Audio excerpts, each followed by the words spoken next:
Must be at least 18 years old. Promo code, location, and other restrictions apply. See terms of use for details. Please play responsibly. Call 800-426-2537 for help. Think you know sports? Then try to turn your sports knowledge into real money with the Sleeper app, the ultimate fantasy sports app that can turn game day into payday. With up to 100 times payout and your first deposit matched up to $500. Just download the Sleeper app and pick your favorite sports and players, like Christian McCaffrey's rushing yards. With more stats than any sports app, just choose 2 or more of your favorite players, from pregame, live, or even across different sports. Pick more or less from the predicted stats and ka-ching!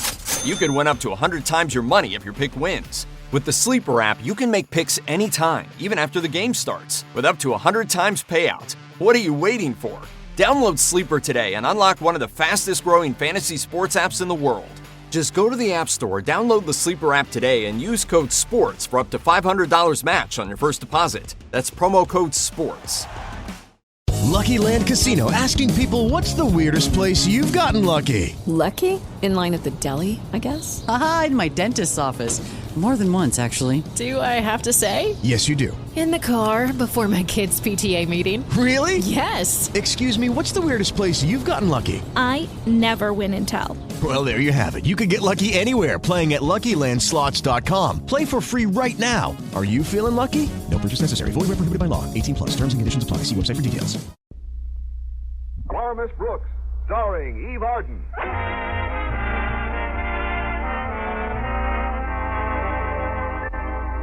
Well, in the years our Miss Brooks has been teaching English at Madison High School, her principal, Osgood Conklin, has made his own appraisal of her worth. Now, whenever a position of responsibility is open at Madison, Miss Brooks is the first name that pops into Mr. Conklin's mind. That's so he can pop it right out again. Oddly enough, though, he did put me in charge of Madison's Christmas drive for second-hand clothing.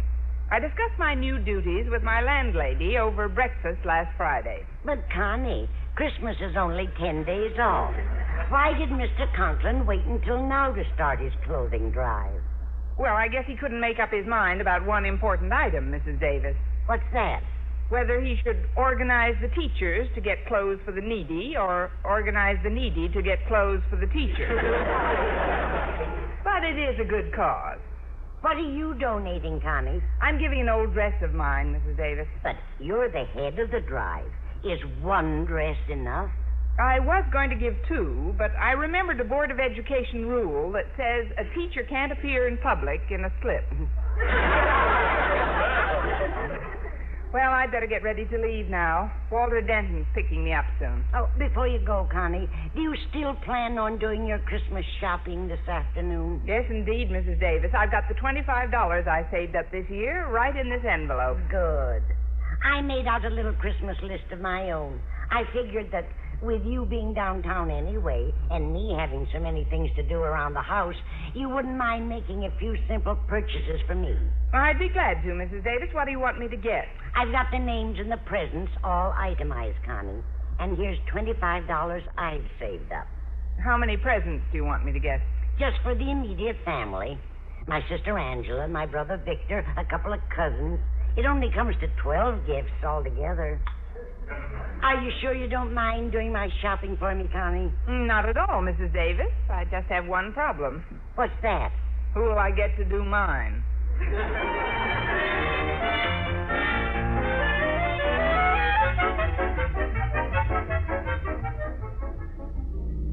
It was very nice of you to secure those old clothes from your friends and neighbors, Walter. You must have put quite a lot of effort into this drive. For sweet charity and you, I'd bust a gut. Walter, please. The word is burst. Sorry. But how do you like my contribution, Miss Brooks? It's lovely, Walter. Some old lady will be delighted with this lace shawl. That's my old sweatshirt. I guess some moths took a taste of it. Some moths left a taste of it. But I appreciate your interest in this drive, and if there's ever anything I can do to reciprocate... Well, there is, Miss Brooks. Since I heard you were going shopping today anyway, I can't think of anyone I'd rather have select presents for Harriet and my mother. And while you're there, you can get my father's present, too. Why, Walter, you're implying that I know men and their desires. Do you know men? Oh, Miss Brooks, when it comes to men, no one even comes near you. Don't rub it in. Yeah, here, Miss Brooks, take this $5 bill and put it in your bag. All right, Walter. Oh, dear, I forgot my bag. I'll just put it in this envelope with the other money. I'm sure grateful for this favor, Miss Brooks. I know you wouldn't do this for just anybody. You're right. This year, I'm doing it for just everybody.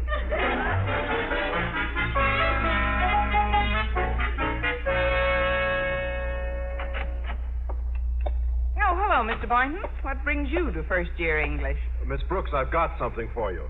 Well, it took you long enough to find it out. Oh, you mean these clothes? Yes, I brought some things in for the drive. Something of mine and a suit of Mr. Conklin's. He asked me to bring it in before your first class starts. Oh, we've got minutes yet, Mr. Boynton. Just put them down with the rest of the things. Oh, I wish I could have given more to the Christmas drive than I did, Miss Brooks. I think you've made a splendid contribution. You do? Some shivering derelict will be tickled with those tennis shorts. Those are slacks, Miss Brooks. Just the way they're folded. I'd like to have given a suit like this one Mr. Conklin donated. Hey, this still has plenty of wear in it. It does seem to be in pretty good shape. Yeah, I'll say it does. Why, with a little fixing here and there, a few alterations, a good cleaning and pressing. Get that look out of your eye. He'd recognize it on you in a minute. By the way, where's your jacket? Well, this bundle was pretty heavy, so I left it in the lab. I can work better this way, Miss Brooks, if you'll forgive my shirt sleeves. Now, can I help you sort these clothes? Oh, no, thanks, Mr. Boynton. They'll do that at the mission. They're sending a truck for the stuff around lunchtime. At least I hope it gets here by then. I don't want to get tied up this afternoon. I have a lot of Christmas shopping to do. Oh, I see. Miss Brooks, could I ask you something? I've got to clean up my lab today, and, well, if you're going to be downtown anyway, what would be simpler than to leave the selection of my parents' gifts to you? Your parents' gift? Yes, and my Aunt Mattie, Uncle Fred, and my nephews. Here's my list, Miss Brooks, and here's $20. As the kids say, you're a living doll. I'm a dead duck. All right, Mr. Boynton. I'll just slip your money into this envelope with Mrs. Davis's, Walter's, and mine. Well, Walter and Mrs. Davis have money in there, too? Yes, they've also subscribed to the Brooks shopping service. Now, I've got to get over to the home economics room. The kids in there were supposed to collect some stuff for the drive. Oh, I'll give you a hand, Miss Brooks. I'll take it. Oh, first I'd better put this envelope in my desk. Oh, dear, it's locked, and I left the key at home in my bag. Would you mind putting the envelope in your trouser pocket, Mr. Boynton? Well, this is a trifle embarrassing, Miss Brooks, but I'm afraid I've got holes in all my pockets. I'm still a bachelor, you know. I know. I mean, that's easily remedied, Mr. Boynton. Well, of course it is. While we're in the home economics room, you can sew up the pockets. That's not what I had in mind, but it's a start. Meanwhile, I'll just put this envelope in the breast pocket of Mr. Conklin's suit on top of this pile. It'll be safe here for a few minutes. Safer than carrying it around, I guess. All set. Come on, Mr. Boynton. We're off to get domestic. I hope they've got a nice batch of stuff in there. Mr. Conklin expects to surpass last year's drive.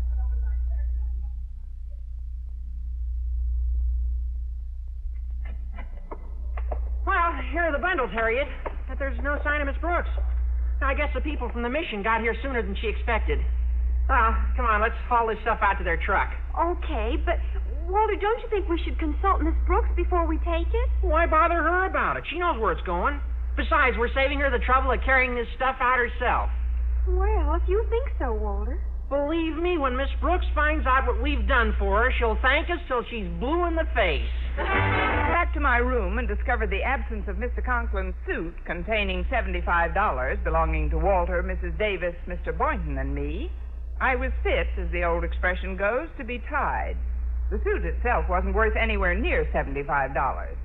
In fact, no suit of Mr. Conklin's is worth that much money, even with him in it. But my problem now was getting it back. And in my first free period, I headed for the biology lab to consult Mr. Boynton. Good morning, Miss Brooks. Oh, it's you, Mr. Conklin. You startled me. Really? But I addressed you in quite a well-modulated tone. I guess that's what startled me. I didn't see you come out of your office, sir. Well, Miss Brooks, I just stepped out here to congratulate you on vindicating my confidence in you. That's very nice, Mr. Conklin, but... It didn't take me long to select the right person to head this Christmas drive, Miss Brooks. The moment the idea of old clothes hit me, I thought of you. I was a natural, all right. Of course, I gave other members of the faculty my careful consideration, too. But it wasn't long before I said to myself, Osgood, Miss Brooks is your man.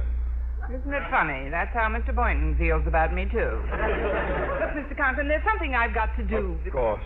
I couldn't keep you from your work for the world. Especially such charitable work, Miss Brooks. If more of us could realize what genuine satisfaction the spirit of giving evokes, the world would be a brighter place. Well, I'm brightening my little corner like mad.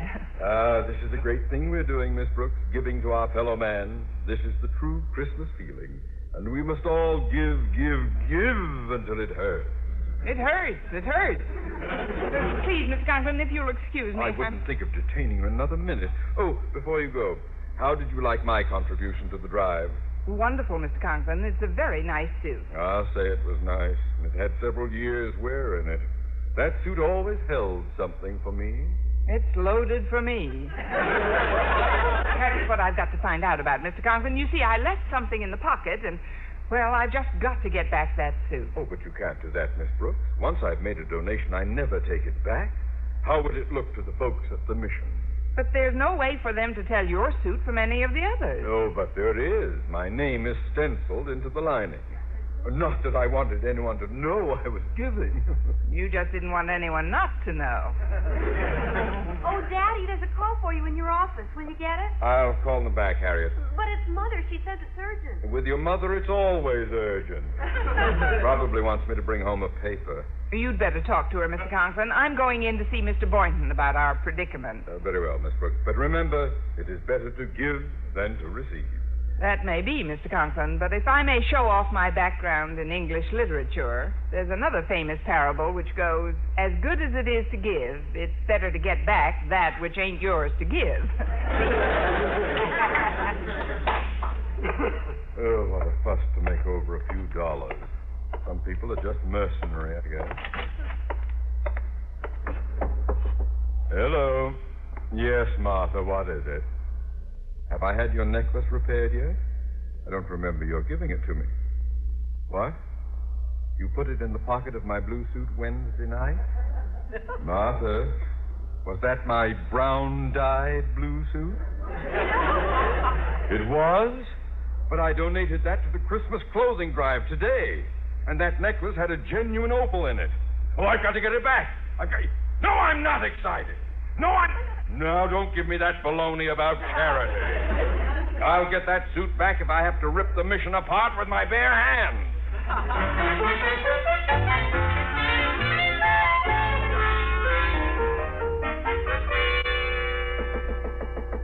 Come in.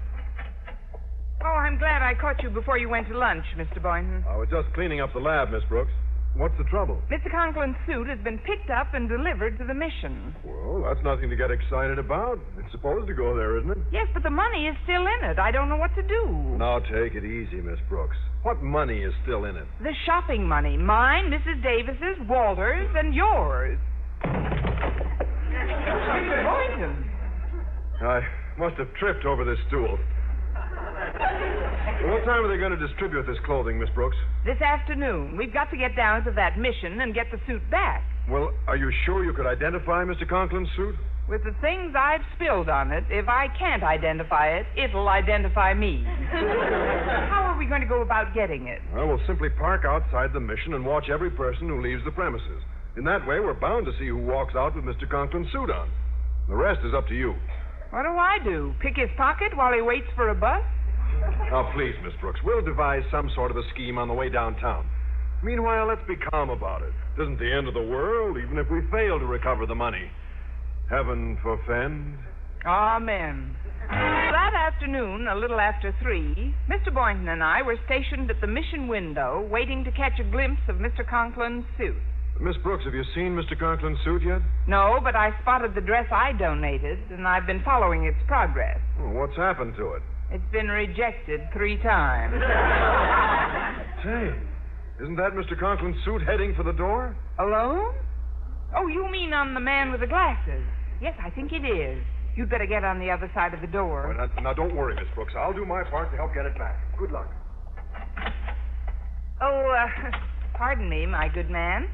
Yeah? May I speak with you for just a moment? Yeah. It's about that suit you've got on. Are you quite satisfied with it? Yeah. Yeah? Yeah. Yeah, but look at the way it fits. If I were you, I'd take it back at once. What do you want me to do, go around in my underwear? Yeah. I mean, of course not. And maybe you could get a better one. There's no reason why you shouldn't do every bit as well as this man coming toward us now. I'm sure he got his suit in the mission. Pardon me, Bud, but did you get that suit at the counter inside? Yeah. It's contagious. You say that's a mission suit you've got on. Sure. I just got it. Boy, were you gypped. Gypped? You mean to say you wouldn't like to look like he does? If I wanted to look like he does, I wouldn't have turned in the suit they're burning. Well, I didn't want to mention this, but I guess I'll have to. Do you know who wore that suit before you? As recently as last Wednesday? Who? I don't want to come right out and say, but, well, the fellow had his hands crossed on his chest with a lily in them. A stiff, huh? Let's just say he wasn't very active. Now, don't you think you ought to trade that suit in for another one? After all, its last owner might not like the idea of your wearing it. He might come back after it. Oh, baloney, I don't believe in that kind of stuff. Miss Brooks, Mr. Boynton, I've got to talk to you at once. Mr. Conklin, what are you doing here? Well, I've had a change of heart about my donation. I'd like to get it back. Boy, what an Indian giver. I don't believe I know you, my good man. Ferguson is the name. Cosmo Ferguson. Oh, how do you do? Mr. Conklin, why do you want your suit back? Because of something that my wife put into the... Ferguson? Ferguson, you're wearing my suit. What do you mean, your suit? I happen to have worn that garment as recently as last Wednesday. Holy cow. It's the stiff.